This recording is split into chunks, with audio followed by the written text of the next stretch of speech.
नमस्कार, न्यूज 18 का digital platform आप देख रहे हैं और मैं हूं आपके साथ में अमनदीप। बिहार विधानसभा चुनाव के पहले चरण की 121 सीटों पर मतदान है। इस चरण में कुल 1314 उम्मीदवार मैदान में हैं और उनकी किस्मत का फैसला 3 करोड़ 75 लाख मतदाता तय करने वाले हैं। इस चरण में उप मुख्यमंत्री सम्राट चौधरी और उप मुख्यमंत्री विजय कुमार सिन्हा समेत बिहार सरकार के 16 मंत्रियों की किस्मत दांव पर है, जिनमें बीजेपी कोटे से 11 और जेडीयू कोटे से 5 मंत्री शामिल हैं। इसके अलावा खेसारी लाल यादव और मैथिली ठाकुर के भाग्य का फैसला भी होना है। हम आपको बताते हैं वो 10 सीटें जहां पर जोरदार मुकाबला देखने को मिल रहा है। पटना जिले की 14 सीटों पर वोटिंग हो रही है। 2020 में 9 पर एनडीए और 5 पर महागठबंधन ने जीत दर्ज की थी। मोकामा, जहां पर दुलारचंद हत्याकांड से इस चुनाव में मोकामा सीट सबसे हॉट सीट बनकर उभरी है और यहां पर एनडीए की तरफ से जेडीयू की टिकट पर बाहुबली नेता अनंत सिंह मैदान में है, तो राजद ने बाहुबली नेता सूरजभान सिंह की पत्नी वीणा देवी को टिकट दिया है। जन सुराज की तरफ से पीयूष प्रियदर्शी मुकाबले को त्रिकोणीय बना रहे हैं। यहां चुनाव प्रचार के दौरान अनंत सिंह और पीयूष प्रियदर्शी के समर्थकों में खूनी झड़प भी हुई थी, जिसमें दुलारचंद यादव की जान चली गई थी।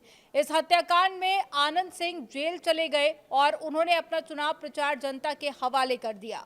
अब बात करते हैं छपरा सीट की। छपरा सीट से राजद ने भोजपुरी अभिनेता खेसारी लाल यादव को टिकट दिया है।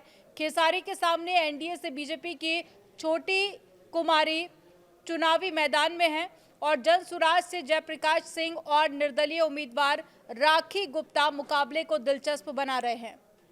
आपको बता दें कि 2015 से बीजेपी के सीएन गुप्ता विधायक हैं।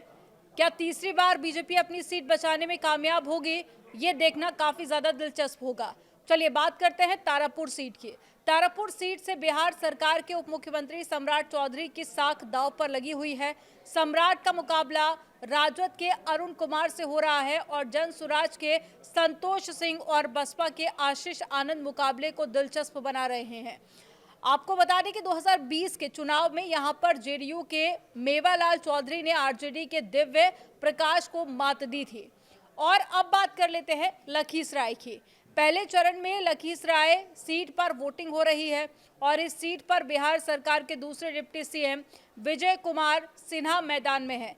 विजय सिन्हा लगातार चौथी बार जीत दर्ज करने के लिए अपनी पूरी ताकत लगा रहे हैं और यहां पर महागठबंधन से कांग्रेस के अमरेश कुमार चुनाव लड़ रहे हैं। जनसुराज के सूरज कुमार और बसपा के प्रबल कुमार बड़ा खेल कर सकते हैं। और राघोपुर सीट महागठबंधन के मुख्यमंत्री पद के उम्मीदवार तेजस्वी यादव लगातार तीसरी बार राघोपुर सीट से चुनावी मैदान में हैं और इस सीट को लालू परिवार का गढ़ कहा जाता है। मुख्यमंत्री रहते हुए लालू प्रसाद और उनकी पत्नी राबड़ी देवी ने इस सीट पर प्रतिनिधित्व किया है और इस बार बीजेपी ने सतीश कुमार को मैदान में उतारा। सतीश कुमार ने 2010 में राबड़ी देवी को हराया था। जनसुराज के प्रत्याशी चंचल कुमार के कारण तेजस्वी की सीट फंसी हुई है। और अब बात कर लेते हैं सिवान सीट की। यहां पर दो दिग्गज नेताओं की प्रतिष्ठा दांव पर लगी हुई है। एनडीए की तरफ से यहां बिहार सरकार में मंत्री और बीजेपी के वरिष्ठ नेता मंगल पांडे अपना पहला चुनाव लड़ रहे हैं। उनका सामना राजद के अवध बिहारी चौधरी से है। अवध बिहारी चौधरी की ये परंपरागत सीट मानी जाती है, लेकिन इस बार जनसुराज के इंतखाब अहमद और एआईएमआईएम के मोहम्मद कैफी शमशीर के कारण मुकाबला चौतरफा हो गया है। रघुनाथपुर, बिहार की हाई प्रोफाइल सीट में सिवान जिले की रघुनाथपुर सीट भी शामिल है। 2021 में शहाबुद्दीन की मौत हो जाने के बाद में रघुनाथपुर में पहली बार विधानसभा चुनाव हो रहा है। राजद ने इस सीट से दिवंगत बाहुबली नेता शहाबुद्दीन के बेटे ओसामा साहब को अपना कैंडिडेट बनाया और ओसामा का मुकाबला जेडीयू के विकास कुमार सिंह उर्फ जीशु सिंह से है, तो प्रशांत किशोर की पार्टी जनसुराज से राहुल कीर्ति मैदान में है। जीशु सिंह के समर्थन में यूपी के सीएम योगी आदित्यनाथ जनसभा कर चुके हैं। और महुआ सीट की बात करें तो बिहार की महुआ सीट से राजद अध्यक्ष लालू प्रसाद यादव के बड़े बेटे तेज प्रताप यादव मैदान में हैं।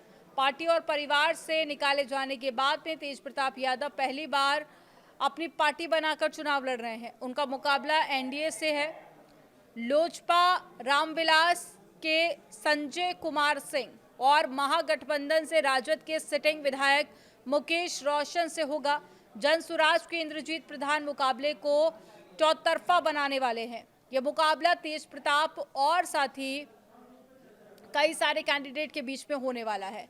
तो अब देखना होगा कि इन सीटों पर कौन बाजी मारता है। फिलहाल सभी की निगाहें इन्हीं सीटों पर लगी हुई हैं।